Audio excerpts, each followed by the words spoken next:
B గ్రూప్లో మాదిగల గ్రూప్లో మొత్తం 15 కులాలు పెట్టారు.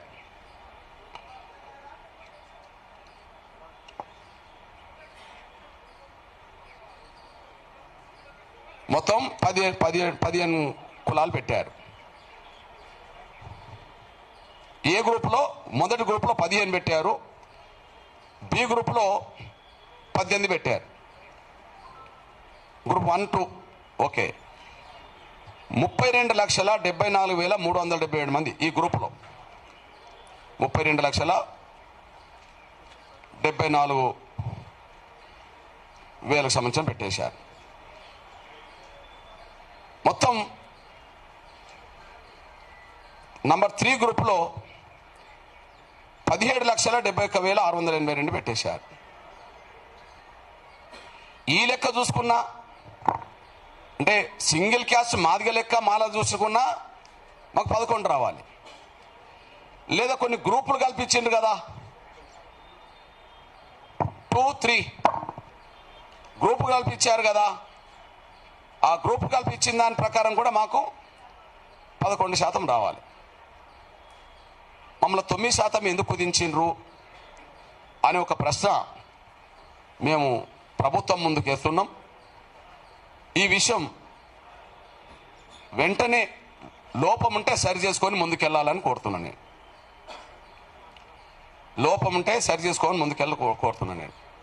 అంటే చెప్పదలుచుకునేది ఏంటంటే రిజర్వేషన్లు ఏర్పడ్డదే జనాభా ప్రాతిపదిక మీద. రిజర్వేషన్లు ఏర్పడ్డదే జనాభా ప్రాతిపదిక మీద.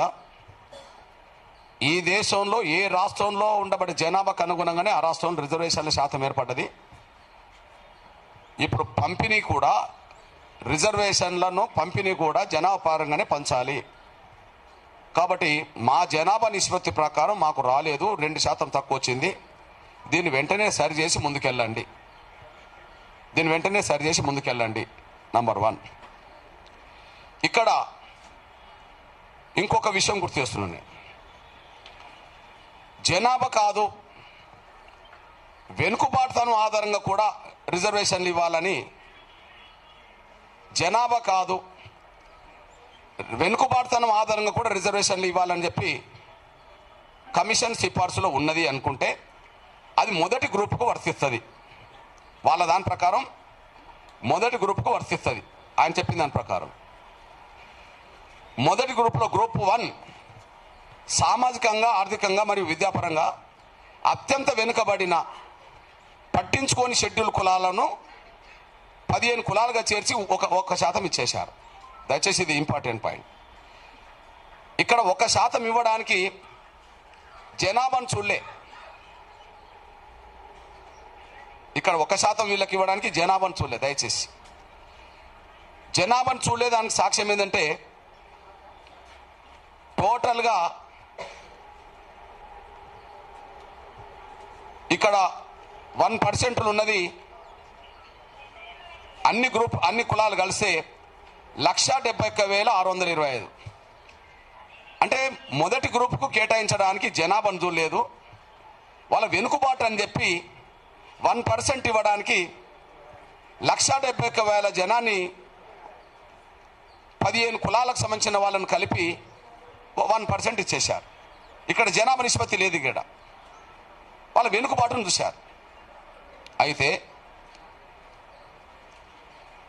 ఈ వెనుకబాటు నిజమే అవుతే ఆ రీత్యా మాకు కూడా వర్తించాలి కదా. మేము వెనుకబడిపోయిన వాళ్ళమే కదా. మరి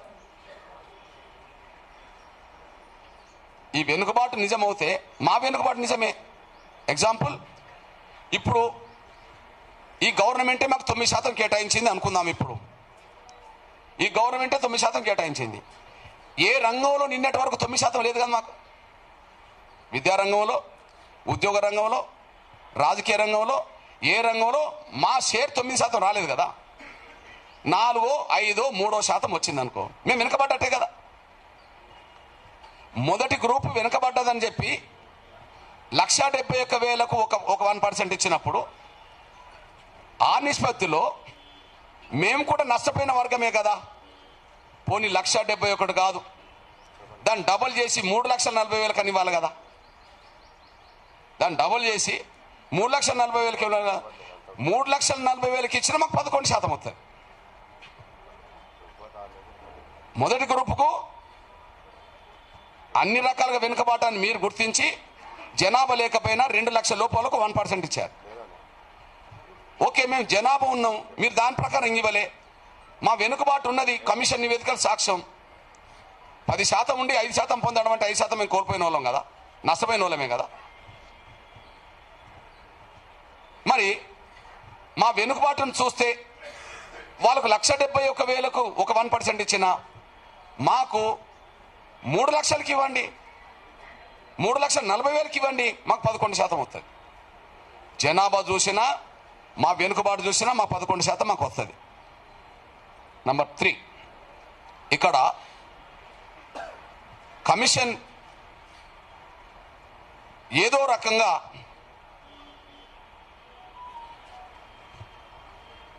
ఈ అత్యంత వెనుకబడ్డ కులం అంటున్న ఆ ఏ గ్రూప్లోకి మొదటి గ్రూప్లోకి అత్యంత అడ్వాన్స్ అయిన కులాన్ని తీసుకొచ్చి పెట్టారు మళ్ళీ. అది ఇంపార్టెంట్. అత్యంత అడ్వాన్స్ అయిన కులం మీ దృష్టికి తీసుకొస్తున్నా. ఇప్పుడు గంటా చక్రపాణి కులం ఏంటిది? పంబాల. వాళ్ళ ఇంట్లోనే 3-4 ప్రొఫెసర్లు ఉన్నారు. వాళ్ళ జనాభా 1000 లేదు, కానీ వాళ్ళు దాదాపు 100 మందికి పైగా ఉద్యోగస్తులు ఉన్నారు. వాళ్ళు 100 మందికి పైగా ఉద్యోగస్తులు ఉన్నారు. వాళ్ళ జనాభా 1000 లేదు, 10 కుటుంబాలకు ఒక ఉద్యోగస్తుడు ఉన్నారని అర్థం అనుకో. వాళ్ళ ఇంట్లోనే 3-4 ప్రొఫెసర్ ఉన్నారు అనుకోండి. అందులో డక్కల ఉన్నది 2,550 జనాభా.